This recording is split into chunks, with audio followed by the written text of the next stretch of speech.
ప్రస్తుతం మనం తాడిపత్రిలోని జేసీ ప్రభాకర్ రెడ్డి ఇంటి వద్ద ఉన్నాం. జేసీ ప్రభాకర్ రెడ్డి ఇంటి వద్ద దాదాపు ఇంటి చుట్టూ పూర్తిగా బారికేడ్లు ఏర్పాటు చేసి ఎవరు కూడా దరిదాపుల్లో కూడా రాకుండా పోలీసులు అన్ని రకాల చర్యలు తీసుకున్నారు. దాదాపు భారీ పోలీస్ బందోబస్తు కొనసాగుతోంది. దాదాపు ఒక్కో సెక్టార్కి ఒక ఇంటి దగ్గర ఒక డిఎస్పీ అధికారిని భద్రతగా నియమించి భద్రత పర్యవేక్షిస్తున్నారు. దాదాపుగా చుట్టూ అయితే భారీ పోలీస్ బందోబస్తు కొనసాగుతుంది. ఇంటి చుట్టూ కూడా భారీ పోలీస్ బందోబస్తు బారికేడ్ ఏర్పాటు చేసి ఎవరు కూడా కనీసం వాహనాల్లో కూడా వచ్చేందుకు వీలు లేకుండా కూడా పూర్తిగా బందోబస్తు ఏర్పాటు చేస్తూ ఉన్నారు. జేసీ ఇంటి వద్ద కూడా ఎవరు లేని పరిస్థితి. దాదాపుగా జేసీ దివాకర్ రెడ్డిని కూడా పోలీసులు హైదరాబాద్ తరలించడంతో ప్రస్తుతం ఎవరు కూడా లేని పరిస్థితి. దాదాపు ఇల్లు మొత్తం నిర్మానుష్యంగా మారి ఉన్న పరిస్థితి. ఇల్లు అన్ని చోట్ల కూడా దాదాపు పోలీసులు పహారా కాస్తూ ఎవరు కూడా దరిదాపుల్లోకి రాకుండా 144 సెక్షన్ కఠినంగా అమలు చేస్తూ వీధుల్లో కూడా ఎవరు రాకుండా కూడా పూర్తి జాగ్రత్తలు తీసుకుంటూ ఉన్నారు. దాదాపుగా జేసీ నివాసం వద్ద ఉన్నాం. ప్రస్తుతం మనం జేసీ నివాసం వద్ద పూర్తి స్థాయిలో కూడా బందోబస్తులు అమలు చేస్తూ ఉన్నారు. జేసీ సోదరులు ఎవరు కూడా ఇక్కడ లేకపోవడంతో కూడా కార్యకర్తలు కూడా ఎవరి దరిదాపులు కూడా లేని పరిస్థితి. జేసీ దివాకర్ రెడ్డి మొన్నటి వరకు ఉన్నప్పుడు జేసీ దివాకర్ రెడ్డిని భారీ పోలీస్ బందోబస్తు మధ్య హైదరాబాద్ తరలించారు. ఇదివరకే జేసీ ప్రభాకర్ రెడ్డి హైదరాబాద్లో చికిత్స తీసుకుంటున్నారు కాబట్టి ఆయన కుమారులు ఇద్దరు కూడా జేసీ పవన్ రెడ్డి, జేసీ అస్మిత్ రెడ్డి ఇద్దరు కూడా హైదరాబాద్లోనే పరిమితమయ్యారు. ఇటు కీలక నేతలు ఎవరు కూడా టీడీపీ కీలక నేతలు కూడా ఎవరు కూడా లేకపోవడంతో కూడా ఇళ్లకు వచ్చేందుకు కూడా పూర్తిగా ఎవరు సాహసం చేయడం లేదు.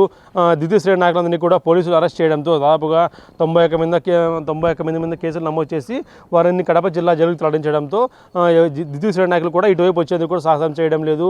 ఎవరైతే కూడా ట్రబుల్ మాంగర్స్ మాంగర్స్తో పాటు వీడియోస్లో స్పష్టంగా కనిపించిన అందరినీ కూడా కేసులు నమోదు చేసి వారి మీద ఎఫ్ఐఆర్లు తెరిచి వాళ్ళందరినీ కూడా జైలుకు తరలిస్తున్నారు.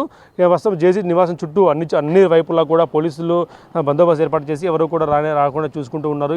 ఇంటికి 4 దారులు ఉంటే 4 దారులు కూడా బారికేడ్ల ద్వారా మూసివేసి పూర్తి స్థాయిలో కూడా భద్రత కొనసాగిస్తున్నారు. తర్వాత పట్ల 144 సెక్షన్ కఠినంగా అమలు చేస్తూ ఉన్నారు.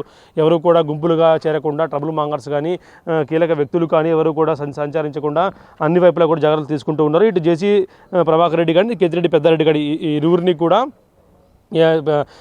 ఇరువురు కూడా పట్టణంలో లేకపోవడంతో కూడా కార్యకర్తల గోల కూడా తగ్గించవచ్చు. కార్యకర్తలు ఎవరు దరిదాపులకు రావడం లేదు. వస్తే అరెస్ట్ చేస్తారన్న భయంతో కూడా కొంతమంది దూరంగా ఉన్నారని తెలుస్తోంది. వారిని విజువల్స్ ద్వారా గుర్తించి వాళ్ళని మీడియా ద్వారా సీసీ కెమెరాల విజువల్స్ ద్వారా గుర్తించి పూర్తి స్థాయిలో కూడా వారిని అరెస్ట్ చేసే అవకాశం ఉండటంతో వారి ఎఫ్ఐఆర్ నమోదు చేసే అవకాశం ఉండటంతో ఎవరు కూడా వచ్చేందుకు సాహసం చేయడం లేదు. దాదాపుగా తాడిపత్రి పట్టణం ప్రస్తుతం ప్రశాంతంగా ఉంది. ఎవరు కూడా లేకపోవడంతో కీలక నాయకులంతా కూడా దూరంగా ఉండటంతో అందరూ కూడా వచ్చే ఒక ప్రశాంతంగా కొనసాగుతోంది. అయితే మిగతా నాయకులపై కీలక ఎఫ్ఐఆర్లో పేర్లు ఉన్నాయి. వాళ్ళందరిపై కూడా చర్యలు తీసుకుంటే ప్రస్తుతం ఇదే విధంగా కొనసాగుతుంది. భవిష్యత్తులో మరిన్ని కూడా జిల్లా ఎస్పీ కొత్త ఎస్పీ వస్తుండటంతో ఈ సాయంత్రం మధ్యాహ్నం లోపల జిల్లాకి కొత్త ఎస్పీ వస్తుండటంతో ఆయనపై ఆయన ఏ విధంగా చర్యలు తీసుకుంటారన్నది కూడా తాడిపత్రి పట్టణం యొక్క భవిష్యత్తు ఆధారపడిందని చెప్పొచ్చు. దాదాపుగా పూర్తిగా ఇప్పటికైతే బందోబస్తు కార్యక్రమాలు కొనసాగుతూనే ఉన్నాయి. డిఎస్పీలు విజయభాస్కర్ రెడ్డి మిగతా అధికారులంతా కూడా బందోబస్తు పర్యవేక్షిస్తూ ఉన్నారు. సీనియర్ అధికారులు రామకృష్ణ చౌదరి ఇలా అందరూ కూడా బందోబస్తు పర్యవేక్షిస్తూ ఉన్నారు. ఎక్కడా కూడా ఎటువంటి లోపాలు రాకుండా తగిన జాగ్రత్తలు తీసుకుంటూ ముందుకు సాగుతున్న పరిస్థితి కనిపిస్తూ ఉంది. ప్రస్తుతం మనం జేసీ నివాసం వద్ద కూడా ఇదే పరిస్థితి కొనసాగుతుంది. ప్రశాంతంగా ఉన్నప్పటికీ ఎప్పుడు జరుగుతున్న ఆందోళన కూడా ఇటు కార్యకర్త కానీ తాడిపత్రి ప్రజలు కూడా ఉన్న పరిస్థితి. ఇది ప్రస్తుతం జేసీ నివాసం వద్ద ఉన్న సిచ్యువేషన్. ఇది జేసీ నివాసం వద్ద ఉన్న situation. Video Prasad Big TV Tadipatri నుంచి. For more videos like this, subscribe Big TV channel.